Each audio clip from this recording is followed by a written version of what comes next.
नमस्ते।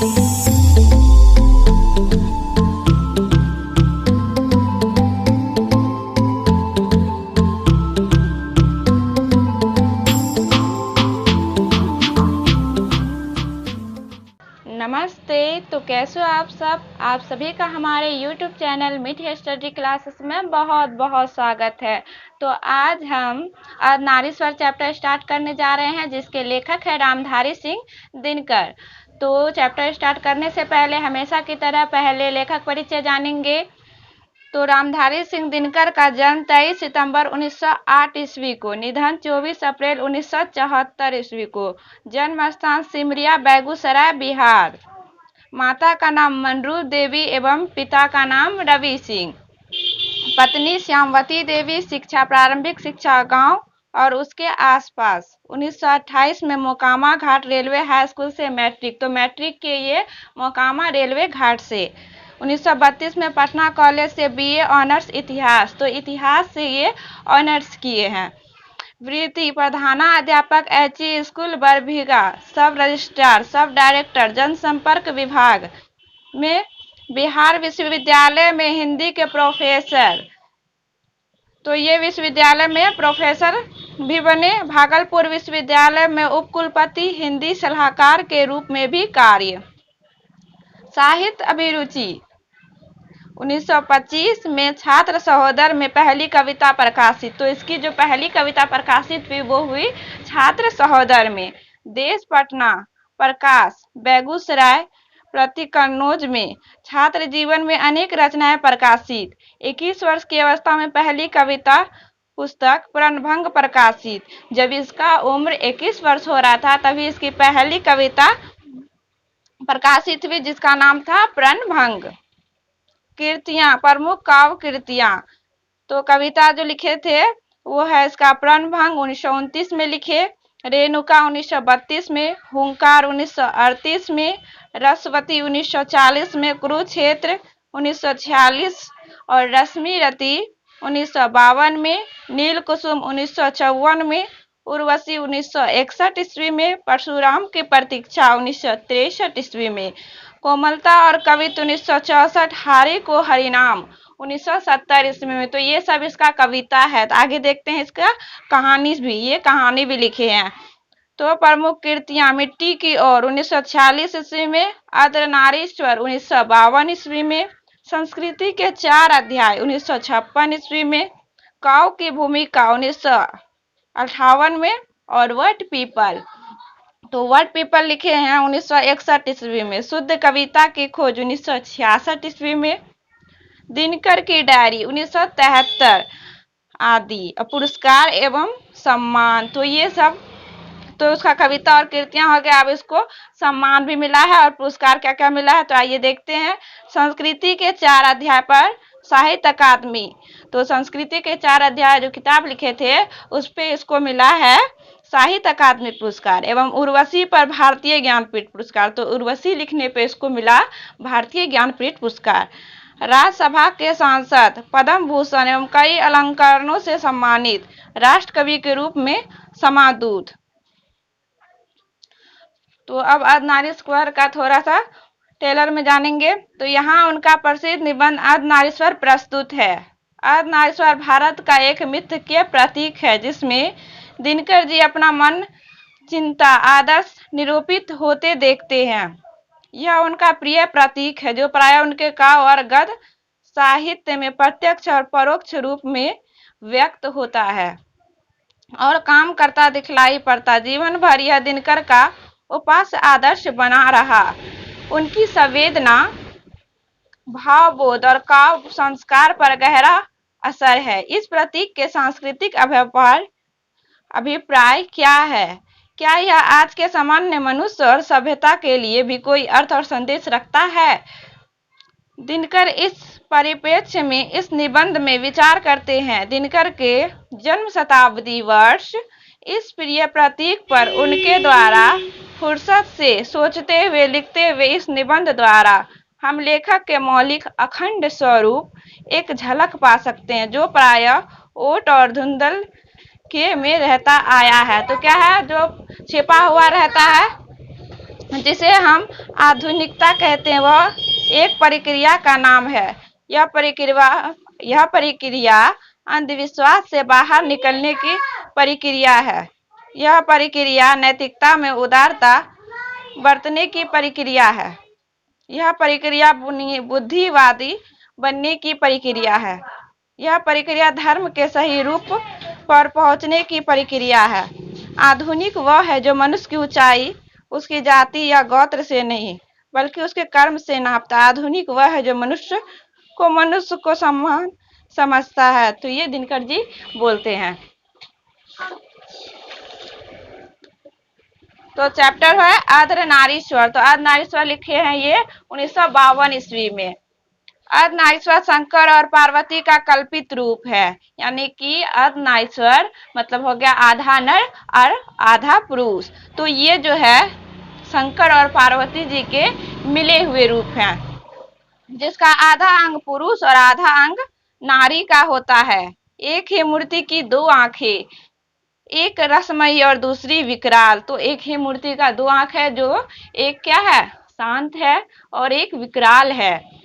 एक ही मूर्ति की दो भुजाएं और एक ही मूर्ति की दो भुजाएं, यानी कि एक ही मूर्ति है, उसके हाथ कितने हैं दो। एक त्रिशूल उठाए हैं, दूसरी की पहुंची हुई चूड़ियां। तो एक के हाथ में त्रिशूल है, दूसरे के हाथ में चूड़ियां, और उंगलियां अलंग तक से लाल। एक एवं एक ही मूर्ति के दो पांव, एक जरीदार साड़ी से आवृत और दूसरा बांगर से ढका हुआ। तो एक हाथ में डमरू, एक में वीणा परम उदार। तो एक हाथ में डमरू है, एक हाथ में वीणा है। एक नयन में गरल, एक में संजीवन की धार। जटा जूट में लहर पुण्य की शीतलता सुखकारी। बालचंद्र दीप्ति त्रिपुंड पर बलिहारी बलिहारी। स्पष्ट है कि यह कल्पना शिव और शक्ति के बीच पूर्ण समन्वय को दिखाने को निकाली गई है, किंतु इसकी सारी विपत्तियां वहीं तक नहीं रुकती। अर्धनारीश्वर की कल्पना में कुछ इस बात का भी संकेत है कि नर नारी पूर्ण रूप से समान है। तो इसमें दिनकर जी कह रहे हैं कि नर और नारी क्या है, दोनों समान है, एवं उनमें से एक के गुण दूसरे के दोष नहीं हो सकते हैं।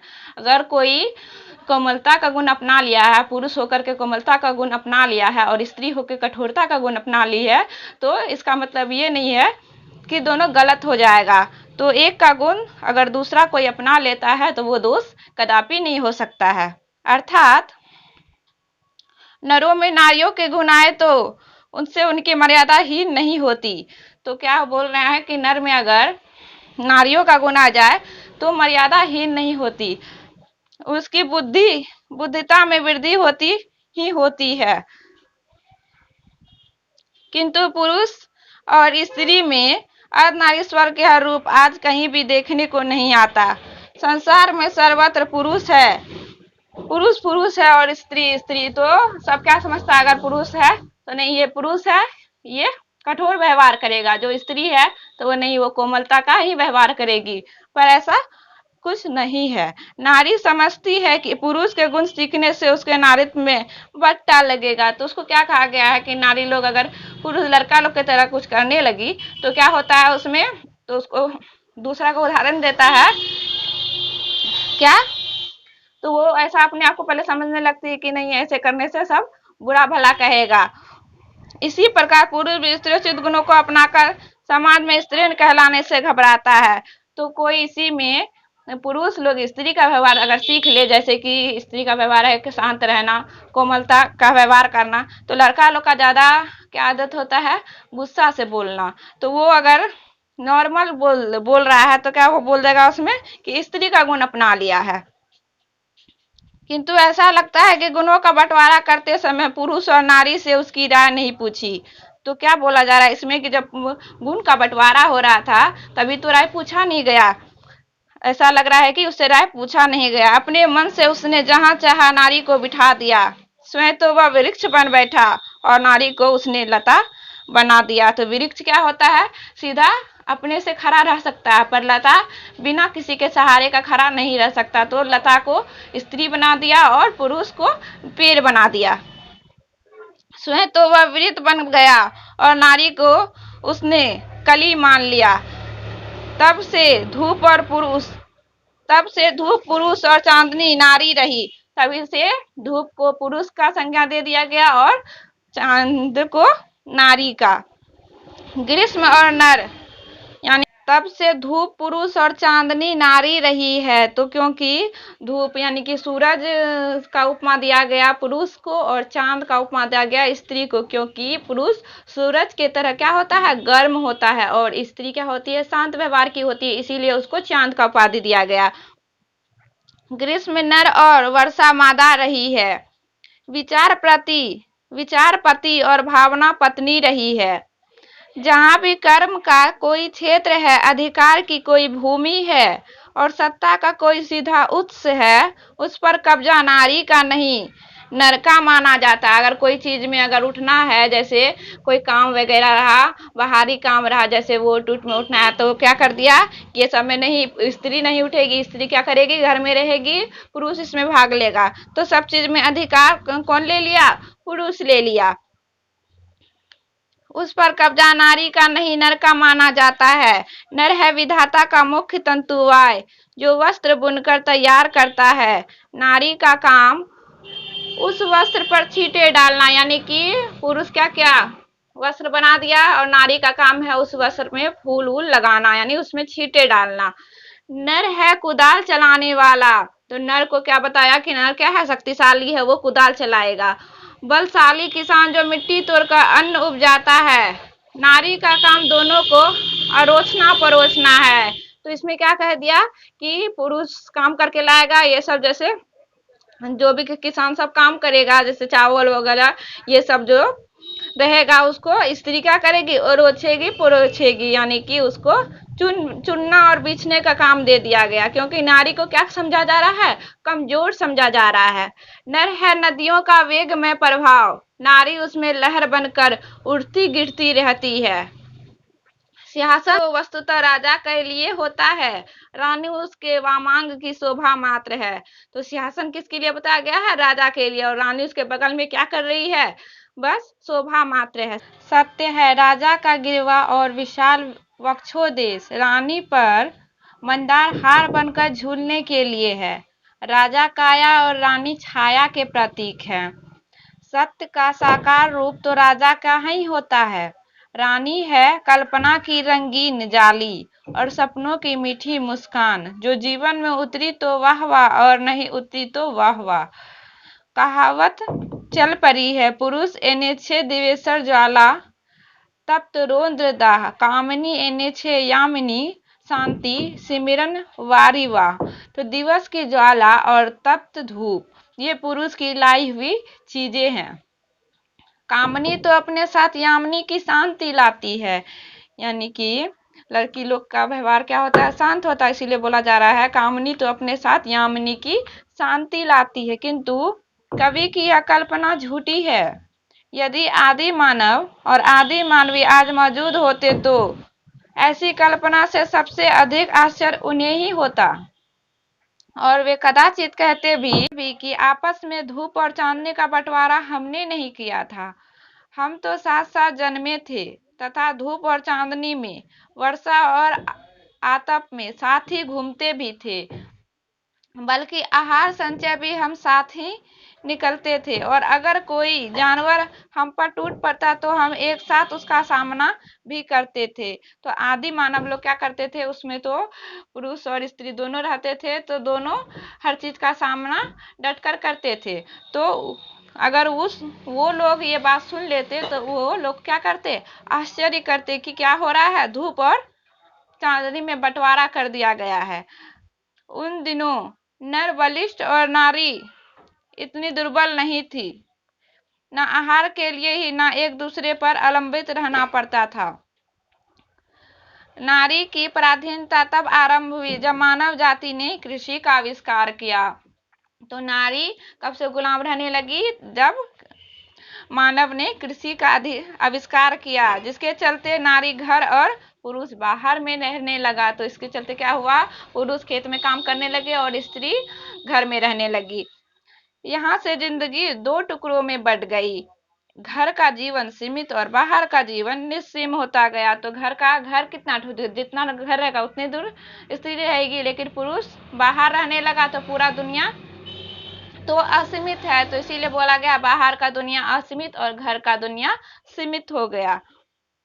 एवं छोटी जिंदगी बड़ी जिंदगी के अधिकाधिक अधीन होती चली गई। नारी की पराधीनता का यह संक्षिप्त इतिहास है। नर और मादा पशुओं में भी थे और पक्षियों में भी, किंतु पशु पक्षियों ने अपनी मादाओं का आर्थिक व्यवस्था नहीं ला दी। तो पशु पक्षी में ऐसा ही नहीं था कि वो मादा है तो वो ये काम नहीं करेगी, ये पुरुष है नर है तो ये काम नहीं करेगा। लेकिन मनुष्य की मादा पर यह पराधीनता आप लद गई। तो मनुष्य का इसमें क्या हो गया, मादा में पराधीनता उस पर खुद से लद गई, यानी कि खुद ही वो क्या करी, मान ली अपने को कि हम क्या हैं, कमजोर हैं। और इस पराधीनता ने नर और नारी से इस सहज दृष्टि भी छीन ली जिससे नर पक्षी अपनी मादा को या मादा अपने नर को देखती है। कृषि का विकास सभ्यता का पहला सोपान था, किंतु इस पहली ही सीढ़ी पर सभ्यता ने मनुष्य से भारी कीमत वसूल ली। तो भारी कीमत क्या वसूल ली कि स्त्री को घर में रख दिया गया और पुरुष बाहर में रहने लगे। आज प्रत्येक पुरुष अपनी पत्नी को फूलों का आनंद में भार समझता है। तो आज जितना भी पुरुष है तो अपनी पत्नी को क्या समझता है कि वो फूलों की हार है, कोमलता है, हम बस आएंगे और उससे प्रेम भरी बातें करेंगे। और प्रत्येक पत्नी पति को बहुत कुछ उसी दृष्टि से देखती है।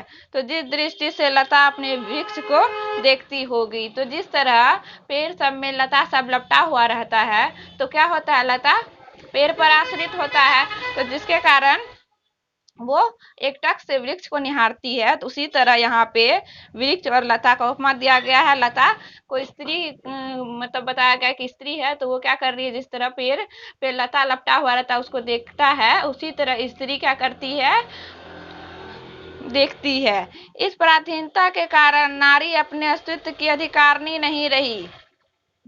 उसके सुख दुख प्रतिष्ठा और अप्रतिष्ठा यहाँ तक कि जीवन और मरण पुरुष की मर्जी पर टिकने लगे। उसका सारा मूल्य इस बात पर जा ठहरा कि पुरुषों को उसकी कोई आवश्यकता है या नहीं। तो उसको ऐसा लगने लगा कि स्त्री को कि पुरुष को आखिर स्त्री का आवश्यकता है या नहीं। इसी से नारी की पद मर्यादा प्रवृत्ति मार्ग के प्रचार से उठती और निवृत्ति मार्ग के प्रचार से गिरती रही है। जो प्रति मार्गी हुए उन्होंने नारी को गले से लगाया, क्योंकि जीवन से वे आनंद चाहते थे और नारी आनंद की खान थी। किंतु जो निवृत्ति मार्गी निकले उन्होंने जीवन के साथ नारी को भी अलग ढकेल दिया, क्योंकि नारी उसके लिए किसी काम की चीज नहीं थी। प्राचीन विश्व में जब व्यक्तिक मुक्ति की खोज मनुष्य जीवन की सबसे बड़ी साधना मानी जाने लगी, तब झुंड के झुंड विवाहित लोग संन्यास लेने लगे। तो क्या करने लगा, पहले क्या करता था, शादी वादी कर लेता था, फिर जाकर के सन्यासी बन जाता था। तो वही बोल रहा था, झुंड का झुंड क्या करने लगा, सब संन्यास लेने लगे। और उनकी अभागनी पत्नियों के सिर पर जीवित वैवध्य का पहाड़ टूटने लगा। तो पत्नी को छोड़ के आ जाता था और अपना सन्यासी जीवन व्यतीत करने लगता था, जिसके कारण वो घर में उसका पत्नी कैसे रह रही है, नहीं रह रही है, कोई चिंता और फिक्र नहीं। जरा उन आंसुओं की कल्पना कीजिए, उन अभागिनियों की आंखों से बहते होंगे। तो उसके जब वो छोड़ के जाता होगा अपना पत्नी को, तो आखिर उसके पत्नी में क्या, उसके पत्नी को क्या बीतता होगा। तो वही कल्पना करने के लिए बोला, जिनके पति परमार्थ लाभ के लिए उनका त्याग कर देते थे। जरा उस बेबसी को भी ध्यान में लाइए जो इस अनुभूति से उठती होगी। आखिर जो संन्यास लेता है वह निष्ठुर है, कायर है, कठोर नहीं। तो क्या बोल रहा, उसको भी कायर और कठोर नहीं बोला जाए, बल्कि पुण्यात्मा, साहसी और शायद सबसे बड़ा वीर है। तो वो भी छोड़ के जाता है, उसको भी दर्द और तकलीफ होता है। और हाँ रे नारी, जो इन परिस्थितियों से हार कर स्वेच्छा अपने आप को सचमुच ही पुण्य की बाधा और पाप की खान मानकर पछाड़ खाकर रह जाती थी। तो अगर कोई इसी तरह कोई उसका पति संन्यास पे चले गया छोड़ के, तो वो अगर अपने आप को अभागिन समझने लगती है तो वो सबसे बड़ा उसके लिए क्या होता है, चिंता का विषय होता है। लेकिन उस दर्द और तकलीफ से उसको छोड़ करके उसको आगे बढ़ना चाहिए था। बुद्ध और महावीर ने कृपा करके नारियों को भिक्षुणी होने का अधिकार दिया था, किंतु यह अधिकार भी नारी के यहाँ सुरक्षित न रह सका। जैनों के बीच सब दिगंबर संप्रदाय निकला, तब धर्माचार्यों नारियों की भिक्षुणी होने वाली बात से घबरा उठे। तो क्या हुआ, उसमें भिक्षुणी होने का बात सुन करके घबरा उठता है कि नारी लोग भी भिक्षुणी होगी, यानी कि वो भी सन्यासिनी बनेगी। से घबरा उठी और धर्म पुस्तक में उन्होंने एक नए नियम का विधान किया कि नारियों का भिक्षुणी होना क्या है, व्यर्थ है, बेकार है, क्योंकि मोक्ष नारी में नहीं मिल सकता। तो उसमें क्या बोल दिया कि मोक्ष नारी जीवन में नहीं मिल सकता, नारियां घर में ही रहकर दान पुण्य करे। तो उसका क्या कह दिया कि नारी घर में ही रहे और वहीं से दान पुण्य किया करे। उस दिन की प्रतीक्षा करे जब उनका जन्म पुरुष योनि में होगा।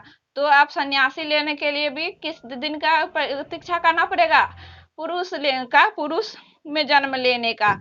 जब से वे पुरुष होकर जन्मेगी सन्यास, वे तभी ले सकेगी। तभी अब उस सन्यासी लेने में भी बंटवारा कर दिया कि सन्यास कौन ले सकता है, पुरुष ही ले सकता है, स्त्री नहीं लेगी,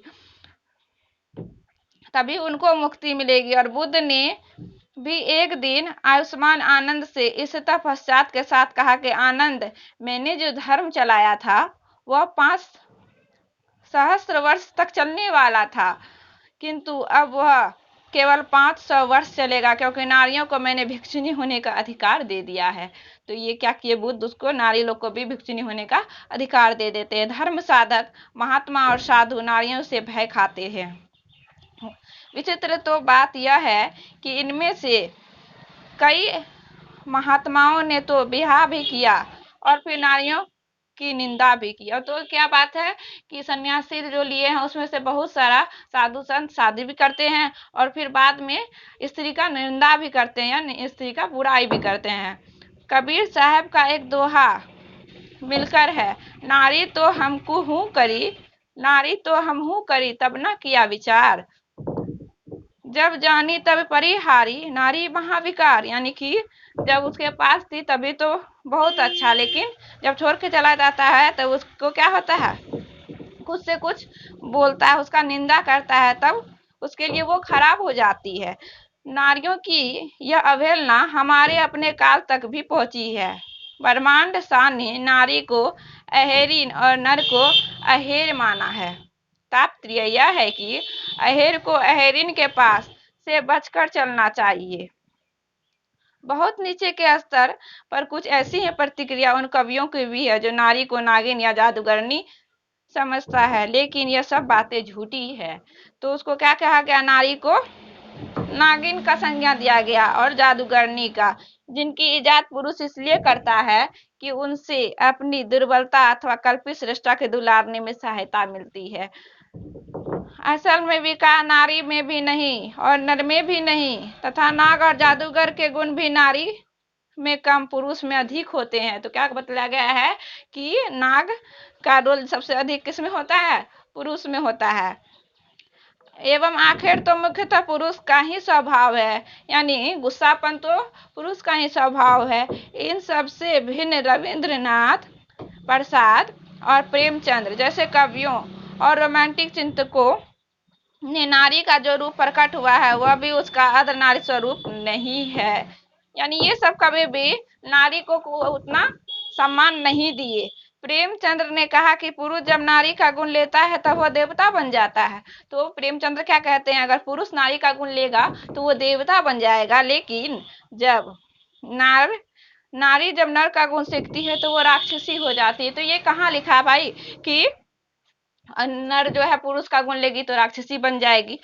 अगर वो मान के चलिए तो वो कहीं पे उसको सॉफ्ट व्यवहार कर रही है, जैसे कि कोई आया तो और जा करके उस पे उसको मारना शुरू कर दिया। अगर वहां पे वो पुरुष का गुण नहीं अपनाएगी, नहीं उसको मतलब चिल्लाएगी, उस पे नहीं कुछ बोलेगी, तो क्या अगर नहीं चिल्लाई, अगर अपना रक्षा के लिए अपन कुछ बोली तो क्या हो जाएगा, वो राक्षस हो जाएगी? कदापि नहीं।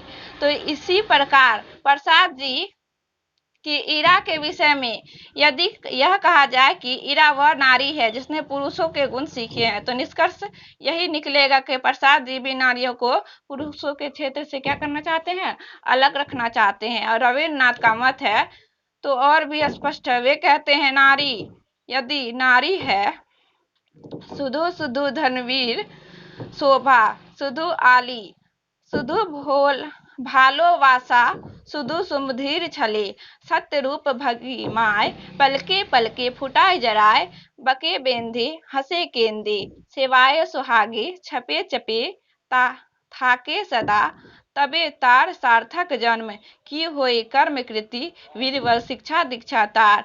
तो अब रविन्द्रनाथ जो थे बंगाली थे, तो इसीलिए वो बंगाली में लिखे हैं। तो वो उसका मतलब हो गया, अर्थात नारी के साथ करता उसकी भंगिमा के मोहक और आकर्षक होने में है, यानी कि वो सिर्फ नारी को मन मोहने का चीज समझ लिए, केवल पृथ्वी की शोभा, केवल आलोक, केवल प्रेम की प्रतिमा बनने में है।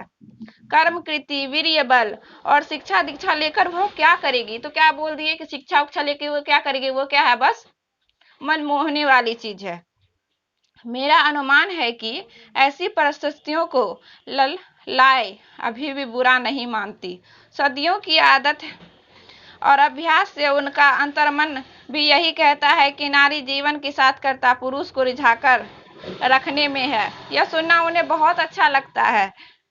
नारी स्वप्न है, नारी सुगंध है, नारी पुरुष की वहां पर झूलती हुई जूही की माला है, नारी नर की वक्ष स्थल पर मंदार का हार है। किंतु यही वह पराग है जिससे अधिक से अधिक उड़ेल कर हम नवयुग के पुरुष नारियों के भीतर उठने वाले स्वतंत्र के स्फुलिंगों को मंद रखना चाहते हैं। तो बस नारी को क्या समझ लिया है कि वो सुंदरता का चीज है, उसका रूप का बखान किया जाए और जाकर के उसको बाहरी दुनिया से अलग रखा जाए, वो घर में ही रहे। शिक्षा से उसको अलग रखना चाहते हैं, सब कुछ से अलग। यतियों का अभी सप्तकाल समाप्त हो गया। अब नारी विकरालों की खान और पुरुषों की बाधा नहीं मानी जाती। अब ये सब जो बात था वो अब खत्म हो गया। अब नारी विकारों की खान और पुरुषों की बाधा नहीं मानी जाती है। वह प्रेरणा का उद्गम, शक्ति का स्रोत और पुरुषों की क्रांति की महोषधि हो उठी है। फिर भी नारी अपनी सही जगह पर नहीं पहुंची है, लेकिन अब तक अपना सही जगह पे नहीं पहुंची, अब तक अपना पहचान नहीं कर पाई है कि हम में भी ताकत है, हम भी बहुत कुछ कर सकते हैं। पुरुष नारी से अब यह कहने लगा है कि तुम्हें घर से बाहर निकलने की क्या जरूरत है। अब देखिए पुरुष क्या कहता है नारियों को कि तुम्हें घर से निकलने की क्या जरूरत है, तो कमाने को मैं अकेला काफी हूँ, तुम घर पर बैठे खर्च किया करो। किंतु इतना ही यथेष्ट नहीं, नारियों को सोचना चाहिए कि पुरुष ऐसा कहता क्यों है। स्पष्ट ही इसलिए कि नारी को वह अपनी कीड़ा की वस्तु मानता है, आराम के समय अपने मनोविंद का साधन समझता है। इसलिए वह नहीं चाहता कि आनंद की इतनी अच्छी मूर्ति पर थोड़ी सी धूल या थोड़ा सा भी धुएं का धब्बा लगे। नारी और नर एक ही द्रव्य की ढली दो प्रतिमाएं हैं। तो नर और नारी दोनों का जन्म, दोनों तो आखिर इंसान है, तो वही बोल रहा है दोनों एक ही द्रव्य की ढली दो प्रतिमाएं हैं। आरंभ से दोनों बहुत कुछ समान थे, आरंभ में दोनों में बहुत कुछ समान थे। आज भी प्रत्येक नारी में कहीं ना कहीं कोई एक प्रच्छन्न नर और प्रत्येक नर में कहीं ना कहीं एक छिन्न नारी छिपी हुई है। किंतु सदियों से नारी अपने भीतर नर को और नर अपने भीतर नारी को बेहतर दबाता आ रहा है। तो लेकिन लोग क्या सोचता है कि अगर हम नर का गुण लेंगे तो हमको सब बुरा भला कहेगा, और नर लोग सोचता है अगर हम स्त्री का गुण ले लेंगे तो सब हमको क्या बोलेगा कि स्त्री हो गया। परिणाम यह है कि आज सारा जमाना ही मर्दाना और मर्द और औरतानी औरत का जमाना हो गया। पुरुष इतना कर्कश और कठोर हो उठा है तो कि युद्धों में अपना रक्त बहाते समय उसे यह भी ध्यान नहीं रहता कि रक्त के पीछे उनका सिंदूर बहने वाला है। तो जब वो पुरुष लोग युद्ध पे जाते हैं तब यह भी नहीं सोचता कि उसके घर में आखिर उसकी बहन, पत्नी, माँ होगी, जो उसके पीछे उसका क्या हाल होगा। उसकी पत्नी का वो रक्त में सिंदूर बह जाएगा। और ना सिंदूर वालियों को ही उसकी फिक्र है कि और नहीं तो उन जगहों पर तो उनकी राय खुले जहां सिंदूर पर आफत आने की आशंका है। तो बोला जाता है जहां पे सिंदूर पे आफत आने वाले उस जगह तो कम से कम स्त्री को पुरुष का साथ देना चाहिए। यदि संधि की वार्ता कृष्ण और दुर्योधन के बीच ना होकर कुंती और गांधारी के बीच भी होती तो बहुत संभव था महाभारत नहीं मचता। तो ऐसा इसलिए कहा गया है कि संधि की वार्ता कुंती और गांधारी के बीच भी होती तो महाभारत नहीं होता, क्योंकि स्त्री जो होती है कोमल व्यवहार की होती है, तो दोनों बात में ही सुलह कर लेती। लड़ाई होने से बात आता पर, लेकिन वहां पे संधि किसके साथ हुई थी? कृष्ण और दुर्योधन के बीच। दोनों पुरुष, अब दोनों पुरुष है तो दोनों बिना मारकाट का तो कोई उपाय था नहीं। अगर वहीं स्त्री में संधि हुई होती तो दोनों बात से ही सुलझा लेती, क्योंकि स्त्री लड़ना पसंद नहीं करती। किंतु कुंतियां और गांधारियां तब भी निश्चेष्ट थी और आज भी निश्चेष्ट है, बल्कि द्वापर से कलिकाल तक पहुंचते पहुंचते वे अपने भीतर की नरता का और भी अधिक दलन कर चुकी है। जहां वह कहीं फूलों का प्रदर्शन और रेशमी वस्त्रों की हाट है, नारियों अपने मन में वही जमा होती है। तो नारी क्या समझने लगी है कि हम कोमल है, हम किसी को मार नहीं सकते,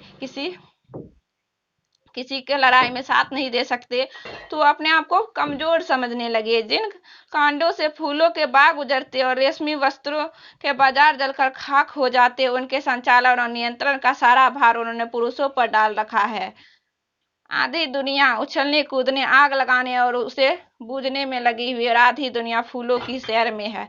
तो क्या बोल रहे हैं इसमें कि स्त्री जो है अपने आप को फूल समझने लगी है और जा करके पुरुष बाहरी काम कर रहा है, सब कुछ युद्ध मार जो भी हो रहा है, जितना भी बाहर का काम होता है सब करता है। अगर इसी में स्त्री भी उसका साथ दे देगी तो काम क्या हो जाएगा? आसान हो जाएगा। तो नर नारी के प्रचलित संबंधों का मनोवैज्ञानिक प्रभाव संसार के इतिहास पर पड़ रहा है, और जब तक यह संबंध नहीं सुधरते, शांति के मार्ग की सारी बाधाएं दूर नहीं होगी।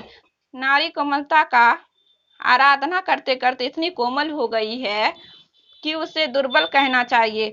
तो वो ऐसा कोमल, अपने आप को कोमल समझते समझते स्त्री क्या समझ लगती है कि हम क्या हो गए? दुर्बल हो गए, यानी कि कमजोर हैं।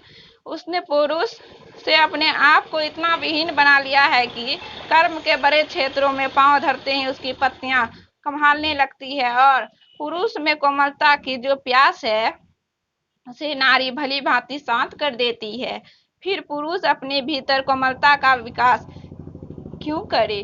तो अब बोल रहा है, जब कहता है पुरुष, स्त्री जो है अपने आप को कोमल मान ही ली है, तो पुरुष अपने आप में कोमलता का विकास क्यों करे? तो पुरुष क्या है, हमेशा गुस्सा में ही रहता है, अपने आप में कोमलता का विकास नहीं करना चाहता है।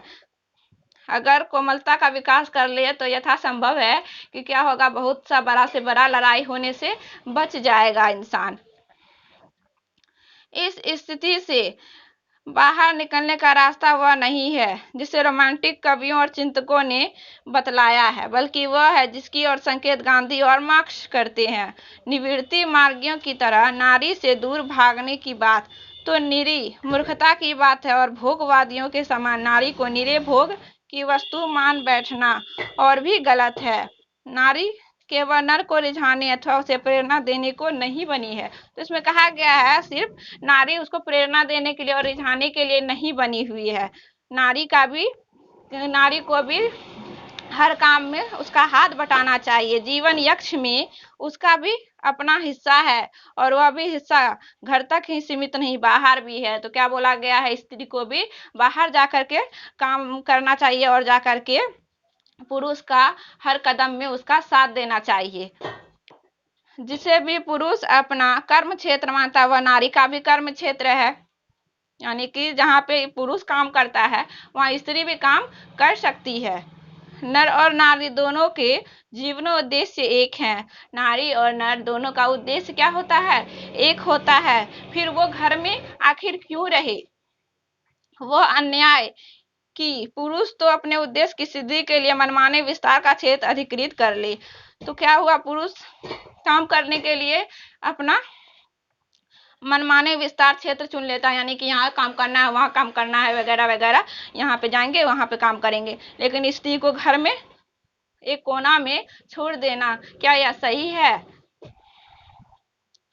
घर का छोटा कोना छोड़ दे तो एक छोटा सा कोना में वो क्या कर लेगी? कुछ नहीं कर पाएगी। जीवन की प्रत्येक बड़ी घटना आज केवल पुरुष प्रवृत्ति से नियंत्रित और स्वचालित होती है, इसलिए उसमें कर्कशता अधिक, कोमलता कम दिखाई देती है। तो अब पुरुष लोग बाहरी काम अधिक करता है, इसलिए उसमें क्या है? कर्कशता दिखाई देता है, कोमलता न के बराबर या कम दिखाई देता है। यदि इस नियंत्रण और संचालन में नारियों का भी हाथ हो, अगर वही काम में नारी भी हाथ बटाए तो मानवीय संबंधों में कोमलता की वृद्धि अवश्य होगी। तो बोला जा रहा है तो पुरुष में भी क्या होगा? कोमलता का विकास जरूर होगा। यही नहीं, प्रत्युत प्रत्येक नर को एक हद तक नारी और प्रत्येक नारी को एक हद तक नर बनना भी आवश्यक है। तो बोल रहा है दोनों में दोनों का गुण होना बहुत जरूरी है। गांधी जी ने अपने जीवन के अंतिम दिनों में नारीत्व की साधना की थी। उनकी पोती ने उन पर जो पुस्तक लिखी है उनका नाम है बापू मेरी माँ। बापू मेरी माँ है। दया, माया, सहिष्णुता और भीरुता है। दया, माया और सहिष्णुता ही नहीं, भीरुता का भी एक अच्छा पक्ष है जो मनुष्य को अनावश्यक विनाश से बचाता है। उसी प्रकार अध्यवसाय, साहस और शूरता का वर्ण करने से भी केवल नारीत्व की मर्यादा नहीं घटती। अर्धनारीश्वर केवल इसी बात का प्रतीक नहीं है कि नारी और नर जब तक अलग हैं तब तक दोनों अधूरे हैं, बल्कि इस बात का भी है कि पुरुष में नारीत्व की ज्योति जगे। तो बोला जाए इसमें पुरुष में नारी का ज्योति जगे, यानी कि पुरुष में नारी का गुण होना चाहिए, और यह भी कि प्रत्येक नारी में पुरुष का स्पष्ट आभास हो। मही मांगती प्राण प्राण में सजी कुसुम की क्यारी, स्वप्न स्वप्न में गूंज सत्य की पुरुष पुरुष में नारी। यानी कि हर पुरुष में नारी छिपा हुआ है, हर नारी में पुरुष छिपा हुआ है, इसलिए दोनों को उतना ही हर जगह काम करने का अधिकार है। दोनों क्या है? बराबर है। तो आप सभी इतने देर से पढ़ रहे थे अर्धनारीश्वर। तो अर्धनारीश्वर चैप्टर का संपूर्ण अर्थ समझ गए होंगे। अब इसका आगे ऑब्जेक्टिव देखेंगे। तो इतना देर तक हमारे साथ बने रहने के लिए बहुत बहुत धन्यवाद।